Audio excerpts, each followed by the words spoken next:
Floyd's. It's the Franchisor hot seat coming up next.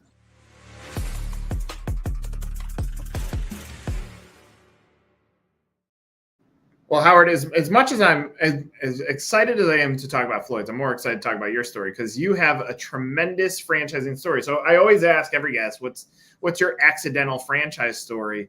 And I want you to start there because it is a great story, and I think it opens up our conversation nicely. So what's your accidental franchise story? How did you fall into franchising?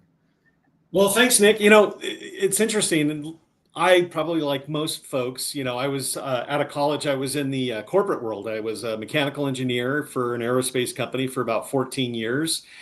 And then I decided, I'm just not achieving the goals I want. So I actually ended up leaving the aerospace industry, went to the tech industry, believe it or not. I was very blessed to have some really great early career with IBM Global Services. And, again, IBM stands for I've been moved, because they were moving me all over the world and hadn't enough time with my family. So I started looking into options and what kind of businesses.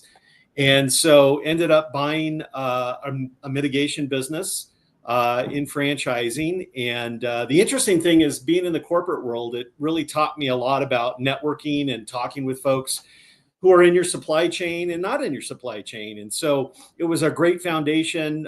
My wife and I actually ran one brand, and then we expanded to a brand in a different industry, actually very similar to what Floyd's is. And, we achieved our financial goals. We achieved our personal goals.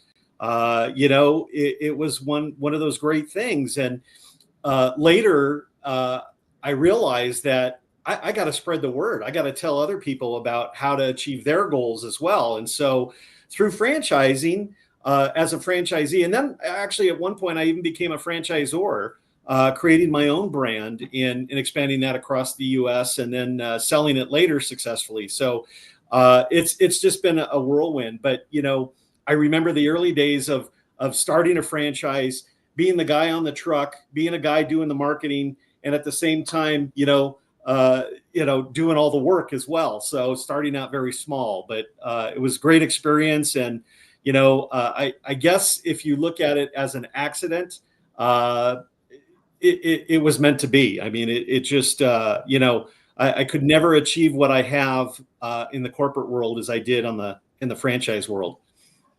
When you're at IBM, out of curiosity, how much time went from obviously I need to make a change for my family. Like you're thinking about that every time you're moved or you have to travel, and you're like, this is not aligning with my core values. And I'm sure it's not one incident. It's just a build of things. So you're building up a little bit of frustration in your current situation.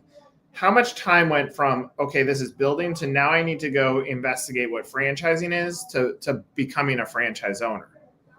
Well, for me, it was a thought that I had early on, but the entire process, I think, really was decided within a year. And the reason I say that is, I would go off on assignment for IBM 10 months out of the year. I would be in a different location than my wife and my young son at the time. And I just thought to myself, this is getting a little tiresome. I miss my family. So I even talked with our management, and I said, hey, it'd be really great. Could I do anything to get my family here with me? And they said, no, but we can help you pay your bills remotely. That's something that we can help you do. And I just thought to myself, no, that's just not what I'm looking for. So I knew what I had checked around a lot of brands. I was looking for something recession proof, obviously. And, I came across a friend of my sister's, and believe it or not, so every day for a year, I spoke with him. And this was for the mitigation business. He was an area manager and had done some quite good success in the brand. And so again, every day I'd get on the phone with him. I'd ask him a few more questions. And finally, I remember I was sitting in Minneapolis, and in my hotel room on the edge of the bed, I called my wife and I said, I just quit. I'm coming home, and I'm buying a franchise. And she's like, great. See you soon. So, and then I don't know that we really knew what we were in for at that time. My first franchise, I bought an existing business and it was kind of run down. So, we had our work cut out for us, but the best partner I ever had was with my wife, and we just took it up from there. Was there a stress level, like a new stress level when you go from people paying you a paycheck to now it's all your money being bled out? That's a great question. And I'll tell you, when you're standing on the edge of the cliff and you're looking at the abyss and knowing where you're coming from and that you have a guaranteed paycheck, yeah, you kind of question, am I making the right decision? And that's really when I go through my conversations with my franchisees or prospects, that's what I absolutely love, because I remember, if I don't take this leap and do this, first of all, I'll never know. But secondly, I did it and I was very successful because all I had was success in mind. I had the right mind frame. But, when you're looking at what your break even is when you first buy a business and you start out and you go, wow, that's a great deal of money that I need to collect every month. I didn't look back. We started growing 30% from the very second month for the next 2 years. So it was unbelievable. And again, it was nothing more than being better service provider and doing what I do best, and that's talking to people. So it was a great experience in a long journey. You've exited 2 times as a franchisee, once as a franchisor. What is the trigger in each of those situations that made you know that it was time to exit that business? Or did you go into it, not mitigation? Mitigation was I'm switching careers, I want to be a franchisee.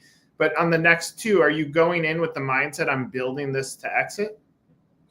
I honestly, I think you always have to have an exit plan. First of all, we never know what's in store. But as I came onto a brand, I didn't have anybody talking with me about the particulars of the business itself. And so I knew that this was giving me a lift to where I needed to go, but it wasn't the end all. So I had an exit in mind for 1 or 2 brands, and then what my next route was. There are times in your career that you look and you go, I really don't know what's in store, but I'm going to find out whatever that is. And believe it or not, I kind of fell into being a franchisor with a brand that I created, and it was wonderful. I mean, it was everything that and again, you get to a point where you're putting it up for sale, you get an offer and you go, wow, well, that'll allow me to do the next thing that I want, which is even bigger and greater. So I think life is about a bunch of choices, and you just really need to pick what's best for you. And as I was looking back at some of the other businesses that we did, it was best for my family as well. So, yeah. This is going to be a weird, complex question, but I saw this, of course, some like Instagram reel that comes over, and it shows how life works. And it's like, really, they cut out the first 18 years, like this is your childhood, and then you go and work until you're 65. And then maybe you have somewhere between 10 and 15 years left. And it's like all this time you're working for someone else. And I thought about that. I'm like, okay, as long as you're enjoying what you're doing, then I don't see it that way. I see it as a part of the puzzle piece. If you dislike it, that's probably the moment that creates a lot of franchisees to say, I'm gonna go into business. But I think about what is winning. Clearly you have found a way to win, to have two successful times as a franchisee, successful career, build a franchisor, exit that. At this point, obviously money is good, but is because you have this different sense of what is winning, does that give you a different lens in the way that you're looking at, I don't want to sell franchises, I want to develop franchisees? And then secondly, for me, I don't know that the pressure ever changes, because I like the scorecard of winning. How does your internal pressure work for you? Yeah, no, I that's a really great question. First of all, it's funny is as we go through our career and we get a little gray, and of course, stress leads a lot to that. But here at Floyd's, we have gray blending, so you can't really tell.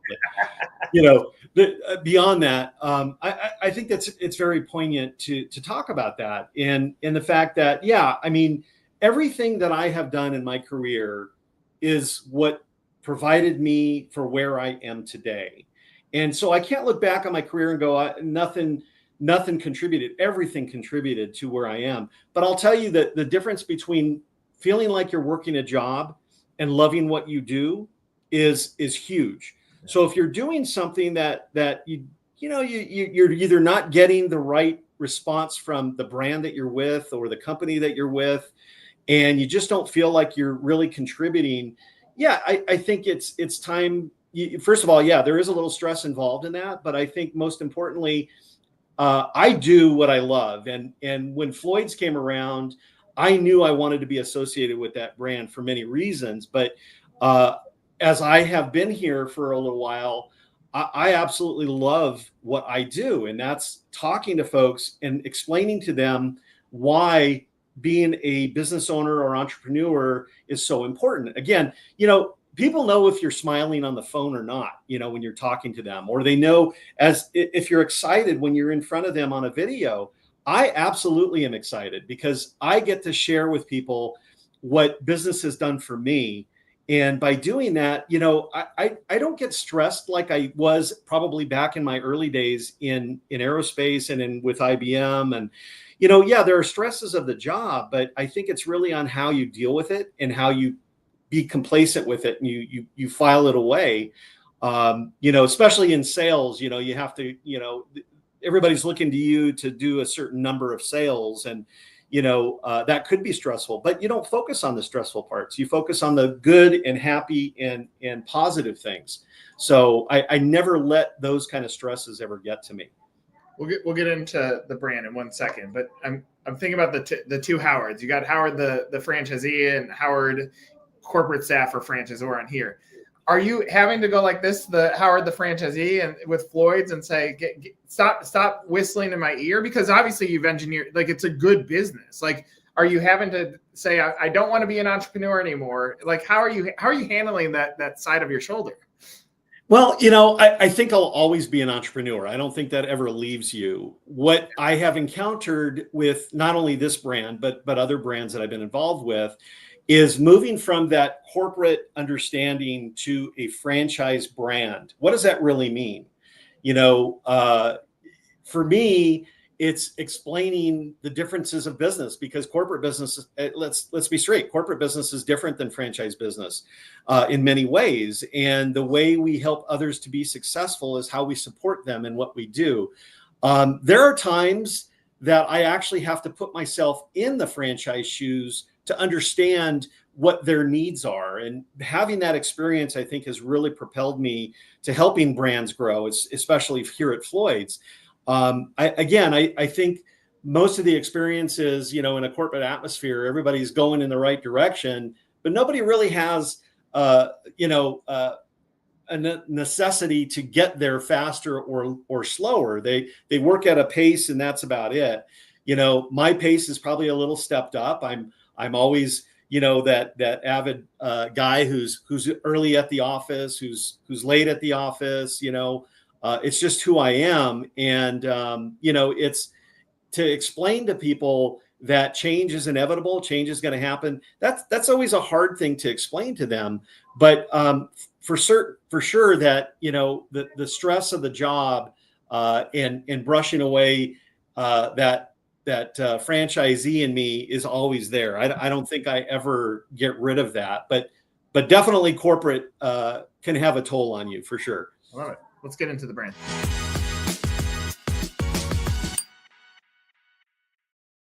Obviously, as a franchisee, you get to look at things in a different lens, and what you're trying to position with Floyd's is an opportunity that would resonate with the buying audience.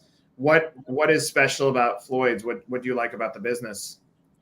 Well, it was interesting. I looked at coming to work here almost like I would be looking for a franchise to purchase. So did it meet my requirements on the brand itself, the support that it has, longevity? What does the business itself look like? And it checked off all those boxes for me. Floyd's at its core is authentic. It's got a great culture. But more importantly, we've got experience. We've been in business 25 years. So we've proven this. We've been through COVID and we've survived very, very well. And the other thing too is we have a good, solid corporate business as well as a franchise business. Now what we're doing is we're refocusing that corporate business into franchise. So again, it's an easy explanation when I talk to anybody who's interested in the brand, but Floyd's brings the community that it's into each location. So there's a lot of differentiators for Floyd's that I absolutely love and share as much as I possibly can. How many current franchisees? We actually have a very small, intimate group of 12 groups. And we have 65 franchise locations with another 52 sold but not built right behind that. And the great thing is all of our franchise partners are multi-unit owners. And for a long period of time, since probably 2007, which we have some of our original franchisees, because the business never started out that way. It was really a mom and pop, and they were going to grow it as a family business.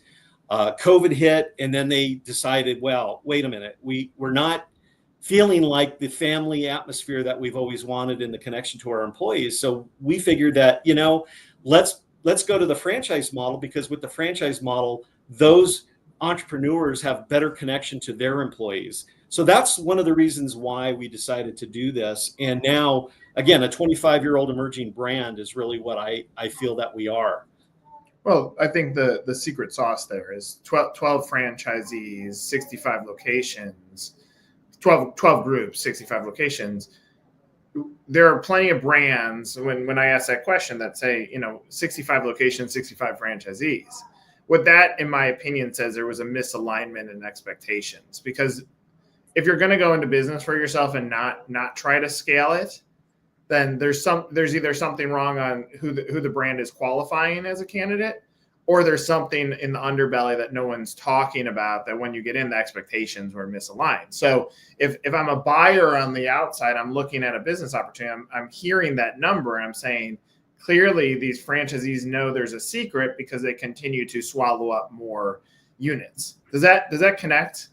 Yeah, absolutely. It connects. Not only, when I came on board, I'm not only interested, you mentioned earlier an exit plan. I think everybody should have an exit plan, but more importantly, I think as we plan our markets, we have our franchisees are spread out all over the US.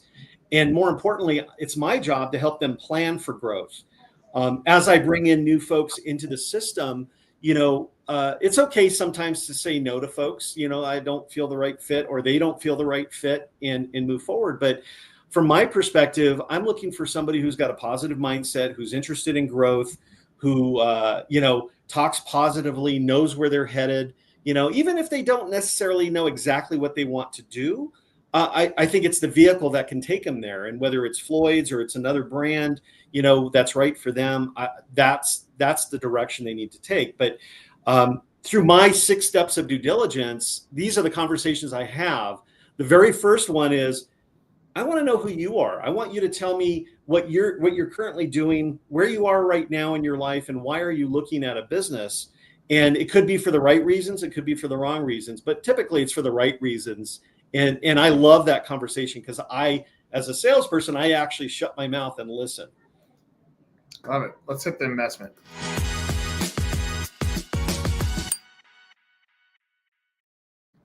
What's the cost to get in? What's disclosed in item 19? How do you answer that? Absolutely. So our investment is relatively the same as others in this vertical. So our investment range is $399.5 to about $762. Now, there's a little caveat on that. The higher range of that investment is we don't have any 2 locations alike. Every location is unique. We do a poster wall inside them, but sometimes we do unique buildings. We do gas stations. We do some of those more unique structures, and some of those obviously cost a little bit more, but most of our build outs are more in line at the lower end of that scale. So again, it's, we're not out of the ordinary, but when you walk into our locations, it's a great vibe. It's not a sterile environment. There's music playing. We're based in music, so there's a lot of that kind of stuff. So yeah. And what's disclosed in item 19? So item 19 is, so our average unit volume is 967. And we have units that are making more than that, obviously.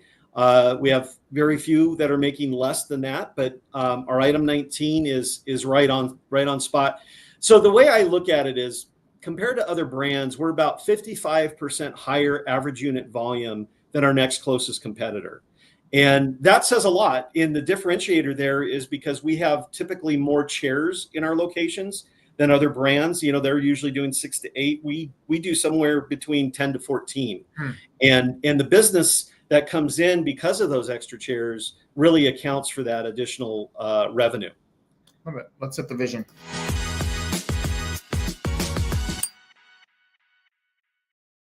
What's winning this year? What's the vision for this year?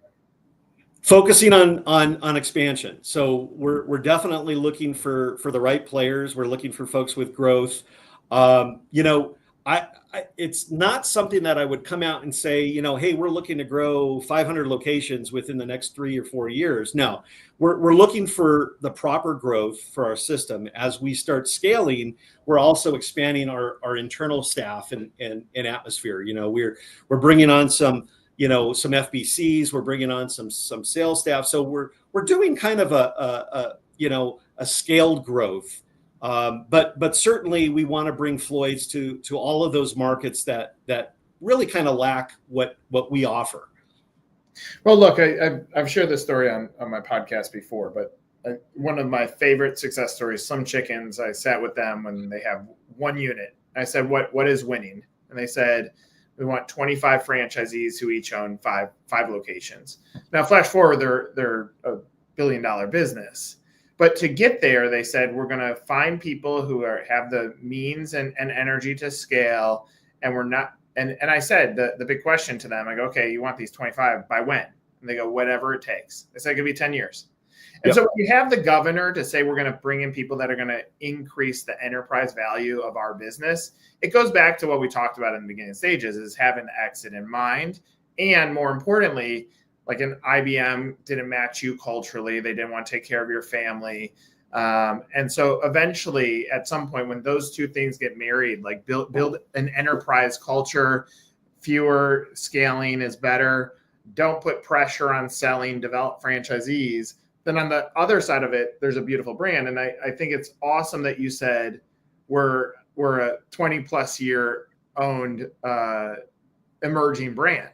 Well, that's cool to be in too, because that means all the bumps and bruises mean something, but here's how we're going to learn from the past to make the future pretty bright. And you're in a category that clearly has had tremendous growth. If you look at your own portfolio when you became a multi-unit franchisee, this is a scalable type business. You master one, you add two, you go to 4, you go to 8, and you keep growing.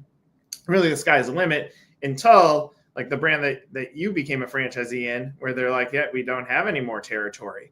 And that's Yep. where the FOMO ends up being so important to this puzzle. So I mean, I love what you're doing. Obviously, I think your superpower as a franchise sales professional is being able to look someone in the eyes and say, I've actually walked a day in your shoes.